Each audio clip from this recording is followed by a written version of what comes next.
So hi guys, this is my first informative video. और आज अपन topic cover करेंगे strength gain. और मैंने 3-4 ऐसे की पॉइंट्स लिख लिए हैं जो लोगों को मेनली दिक्कत होती है उनसे। और मैं इसको बिल्कुल एकदम रियल रखूंगा, बिल्कुल एकदम इजी से एक्सप्लेन करने की कोशिश करूंगा। कुछ भी कॉम्प्लेक्स चीज़ें यूज़ नहीं करूंगा। अगर कोई भी वर्ड्स वगैरह यूज़ करता हूँ तो बता दूंगा आपको इसका मतलब। तो पहला मिसकंसेप्शन जो लोगों को होता है कि भाई मशीन पे वेट मारे या फ्री वेट्स मारे, तो देखो दोनों का काम अलग है। जब आप मशीन से वेट मारते हो ना, मशीन क्या काम करती है? मशीन आपकी मसल को शाइन करने के काम आती है। मशीन फॉर एग्जांपल आपका लेट पुल डाउन हो गया, बैक डेड फ्लाई हो गया, ये सब चीज़ें क्या करती है, जो आपकी मसल होती है ना उसको टोन करती है। और बिगिनर लोगों को सिखाते हैं इस पे। और इसका ये होता है कि आप सोचो, आपने अभी जिम ज्वाइन किया है। अब आप पहले दिन तो चलो डेडलिफ्ट नहीं मार सकते, स्क्वाट नहीं मार सकते, बेंच नहीं मार सकते। तो ये क्या करती है, मशीन पार्शली आपको हेल्प करती है। फॉर एग्जाम्पल आपको लेट पुल डाउन है, machine elevated lat pull down मान लिया आपने। चलो आपने 1 महीने मारा, 2 महीने मारा, आपने सीख लिया उस पर अच्छे से करना। ठीक है। अब लोग क्या करेंगे, उस पर फुल स्टैक मारेंगे, उस पर 15-15, 20-20 रैप बस मारते जाएंगे मारते जाएंगे। मतलब क्या पॉइंट है भाई उस चीज़ का? उसका कोई अवार्ड देना देगा तुम्हें? इससे अच्छा है, और एक लिमिटेड टाइम पर ही ग्रोथ होगी उससे, मशीन से एक लिमिटेड टाइम पर ही ग्रोथ होगी। क्योंकि आपका जो रेंज ऑफ मोशन है वो फिक्स्ड है। फर्स्ट डे से लास्ट डे तक आपका रेंज ऑफ मोशन फिक्स्ड है। तो ऐसा कुछ नहीं है कि आप कुछ डिफरेंट कर रहे हो। आपकी बॉडी बहुत समझदार है, वो यूज टू हो जाती है कि आज ये आएगा, ये फिर से वही करेगा, ये फुल स्टैक लगा देगा, ये करेगा, कोई मतलब नहीं है। इससे अच्छा है, अब ये सब मशीनों के लिए है। चाहे आप बटरफ्लाई ले लो, इंक्लाइन चेस्ट की ले लो। तो मैं ये नहीं कह रहा कि इससे ग्रोथ नहीं होगी, इससे ग्रोथ होगी, लेकिन एक लिमिटेड टाइम तक ग्रोथ होगी और फिर बहुत स्लो हो जाएगी। अब इस इस पॉइंट के बाद अब क्या होता है, कुछ लोग है ना यही करते रह जाते हैं, वो कभी कंपाउंड मूवमेंट्स पे ध्यान नहीं देते।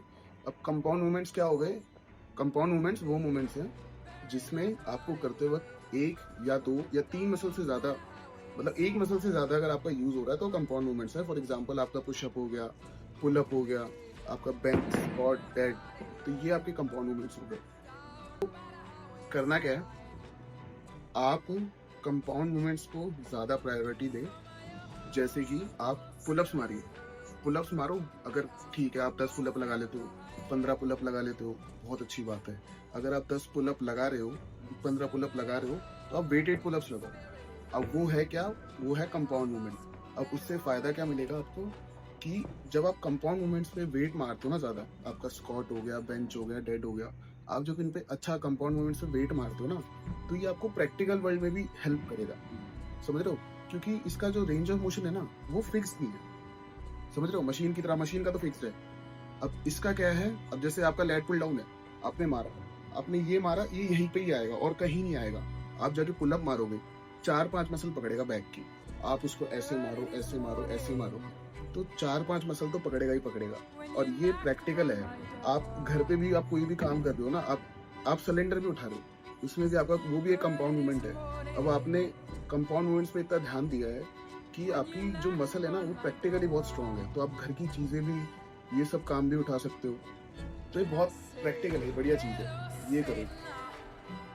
और ओवर ट्रेन, अब लोग क्या करेंगे कि 7 एक्सरसाइज, 8 एक्सरसाइज, 9 एक्सरसाइज, 3-3, 4-4 सेट। अब इतना ज़्यादा ओवर ट्रेन कर देंगे बॉडी को, और डाइट के नाम पे बस 5 अंडे खा लेंगे, हो गया। अरे भाई ऐसे थोड़ी ना होता है यार, कितना कितना क्या क्या खाना पड़ता है। चलो इसका तो एक अलग टॉपिक अपन कवर करेंगे, इसको तो अपन बाहर से पकड़ेंगे कुछ। तो ओवर ट्रेन नहीं करना है किसी भी मसल को ग्रो करने के लिए। आप अगर अच्छे से टिल फेलियर, अगर आप 10 से 12 सेट भी मार रहे हो ना, इट्स मोर देन इनफ। और वो भी बड़े मसल के, ट्राइसेप वगैरह के 7 से 8 सेट भी अगर मार लोगे ना आप till failure, more than enough है, मोर देन इनफ। और आप कंपाउंड मूवमेंट कर रहे हो, आप बेंच मार रहे हो, आप कोई भी अलग एक्सरसाइज कर रहे हो, पुशअप मार रहे हो, तो उसमें आपके ट्राइसेप ऐसे भी ट्रेन हो रहे हैं। मैं खुद अलग से आर्म्स ट्रेन नहीं करता, मैंने पता नहीं कितना टाइम हो गया मेरे को आर्म्स ट्रेन करे, वो बस वीडियो बनाने के लिए 1-2 बार मैं कर लेता हूँ, वरना ठीक है, मेरे भी ठीक ठाक आर्म्स है, कंपाउंड मूवमेंट से ठीक ठाक बन रखे हैं मेरे भी। तो ये है, बड़े मसल को पकड़ो, क्योंकि बड़ा मसल छोटे मसल्स को भी ग्रो करवाता है। ठीक है? पुशअप, पुलअप, इन पे इतना ध्यान दो ना। वेटेड मारू अगर इजी लगता है तो। मैं कह रहा हूँ इससे जो बॉडी की ग्रोथ होगी ना वो किसी मूवमेंट से नहीं होगी। और मेन चीज़ है मसल माइंड कनेक्शन। अब कोई भी एक्सरसाइज कर रहे हो और अगर आप उसके फेलियर तक नहीं पहुंच पा रहे हो ढंग से, अगर आप ढंग से फेलियर तक नहीं पहुंच पा रहे हो कि बस थका रहे हो शरीर को, तो उसका कोई पॉइंट है नहीं। देखो, आप चाहे आप मसल माइंड कनेक्शन से 8 रैप मारो और यूं ही अपनी मर्जी से 20-25 मारो, कोई फर्क नहीं पड़ रहा, तो कोई इसका पॉइंट है नहीं। अगर आप मतलब आपको टाइम हो गया है काफ़ी करते हुए, 1-2 साल आपको हो गया ट्रेन करते हुए और आपकी ग्रोथ रुक गई है, ये मैं बताता हूँ कि आप क्या कर रहे हो। आप किसी भी मशीन पे जा रहे हो, चलो आप कंपाउंड मूवमेंट भी कर रहे हो, आप रैप्स मार रहे हो 20, 25, 15, तो आप क्या कर रहे हो, मसल को हाइपरट्रोफी की तरफ ले जा रहे हो। अब आप हाइपरट्रोफी में क्या होगा, आपका मसल है ना टोन भी होगा और डिफाइन होगा इसकी, तो आपका मसल टोन भी होगा और डिफाइन भी होगा। तो उससे क्या होगा कि इसकी जो ग्रोथ पोटेंशियल है ना वो थोड़ा रुक जाएगा वहीं पे, क्योंकि एक अमाउंट ऑफ रैप से एक मसल बनता है और एक अमाउंट ऑफ रैप से अलग मसल बनता है। अब आपको करना क्या है, एक रैप रेंज होता है 10 से 12 के अंडर। जो भी पावर लिफ्टिंग और बॉडी बिल्डिंग में फ़र्क है, जो पावर लिफ्टर्स हैं हमेशा 10 रैप के अंदर ट्रेन करते हैं, क्योंकि वो लोग हैवी पे 8 से 10 rep, 2 rep, 3 rep, 4 rep, 5 rep ऐसे ट्रेन करते हैं। और बॉडी बिल्डर्स का काम क्या है, मसल को डिफाइन करना, इसीलिए वो कम वेट से ज़्यादा रैप्स मारते हैं, मसल माइंड कनेक्शन से अच्छे से पकड़ के ज़्यादा रैप, 15 रैप, 20 रैप। लेकिन अगर आप कोई कंपेटिटिव ना बॉडी बिल्डर हो ना पावर लिफ्टर हो, तो सबसे अच्छी चीज़ रहेगी आपको करने के लिए कि कम रैप रेंज में ट्रेन करो और मसल माइंड कनेक्शन पकड़ो, एक अच्छा वेट पकड़ो, ठीक है। आप 8 से 10 से, मतलब जब आपको ट्रेनर बोलता है ना कि 12 रैप करने हैं, 14 रैप करने हैं इस टाइप पे, तो वो ऐसे करने हैं कि आप फेल हो जाओ, उसी में आपका फेलियर आ जाए। मतलब 12 से 14 आपको पहुंचना ही नहीं है, उससे पहले फेलियर आ जाए, ऐसे मारने होते हैं। ये नहीं कि आपने 12 मार लिए, आप में पोटेंशियल था कि आप 4 और मार सकते हो तो आपने 12 ही करे, नहीं। अगर आपने 16 मारने की स्ट्रेंथ है, 2 प्लेट बढ़ाओ, उस पर 12 मारो, ऐसे आएगा। अगर आपको सही में स्ट्रेंथ गेन करना है ना, आप चाहे बिगिनर हो, चाहे एडवांस हो, चाहे कोई इंटरमीडिएट एथलीट हो, आप फ्री वेट्स पे ध्यान दो। एक तो कंपाउंड मूवमेंट्स हो गए, बेंच हो गई, स्क्वाट हो गए, और एक लेग्स के ऊपर मैं डेडिकेटेड वीडियो बनाऊंगा कि लेग्स कैसे ग्रो करें। वो भी बहुत ज़्यादा कोई कॉम्प्लेक्स चीज़ नहीं है, वो भी मैं बता दूंगा। बट ये मैं बता रहा हूँ कि अगर आपको सही में स्ट्रेंथ गेन करनी है ना, तो आप ऐसे प्रैक्टिकल मूवमेंट्स करें, पुशअप, पुलअप, ये सब, और डंबल्स वगैरह, हैवी डंबल्स वगैरह, कि ये आपकी ग्रोथ तो करेंगे, है ना, ये आपको प्रैक्टिकली स्ट्रॉन्ग भी बनाएंगे। आप देखना, एक पावर लिफ्टर और एक बॉडी बिल्डर में जान का ही फर्क होता है, ठीक है। बॉडी बिल्डर की मसल्स बड़ी होंगी लेकिन जान नहीं होगी उसमें, क्योंकि पावर लिफ्टर ने पूरी जिंदगी बस कंपाउंड मूवमेंट करा है और उसमें इतनी ताकत है वो अकेला 3 को मारा। एक पावर लिफ्टर में इतनी स्ट्रेंथ होती है, क्योंकि दिखावे की मसल और एक्चुअल स्ट्रेंथ में बहुत फर्क है।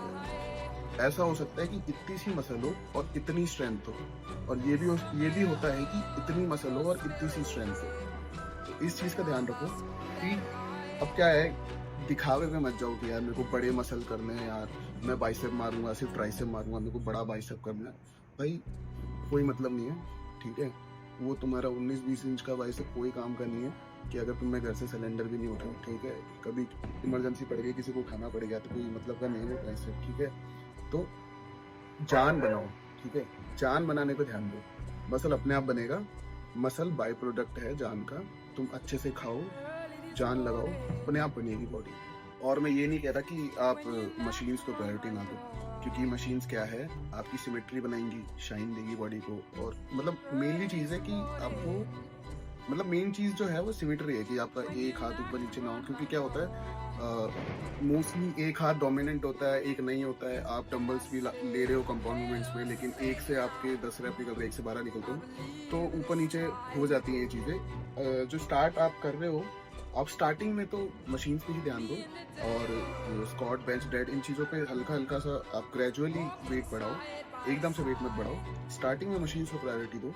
मशीन्स को दोगे, मशीन से आपकी बॉडी की सिमेट्री आएगी, एक तो अच्छी। मशीन्स भी ज़रूरी हैं, पर एक लेवल तक, एक इनिशियल में आपको काफ़ी हेल्प देंगी, तो मशीन्स तो यूज़ करो इनिशियल में। लेकिन जब बाद में क्या होगा, जब आप एक अच्छे लेवल पे पहुँच चुके हो, आप अच्छा अच्छा खासा वेट मार रहे हो, ठीक है? आपकी मतलब मान लो आपकी बेंच हो गई है 80, 90, 100 की, आप स्क्वाट मार रहे हो 130, 120 और आप डेड भी मार रहे हो 150, 160, तो ठीक है, आप अपने सेशंस लो। आप पहले अपना एसबीडी का जो भी है वो लो, चाहे वेटेड पुलअप्स मान लो, चाहे कुछ भी कर लो। वो लेने के बाद मशीन्स पे आओ। Machine as a accessory use करो आप, ठीक है? कि मेरा ये पार्ट वीक है, ये पार्ट वीक है और मैं कंपाउंड मूवमेंट्स पे इसको टारगेट नहीं कर पाता, तो वैसे आप गूगल कर लो यार कि ये मसल कैसे, कौन सी मशीन पे आएगा, आराम से मिल जाएगा सब। तो और केबल्स पे इतने एडजस्टमेंट है, वो पकड़ के आप कुछ भी कर लो, आ ही जाएगा। तो थोड़ा खुद से रिसर्च भी करो कि इस मसल को कैसे ग्रो करूँ, क्योंकि आपसे अच्छा आपकी बॉडी को कोई नहीं समझता है। तो आप पहले खुद जानो कि आपकी वीकनेस क्या है।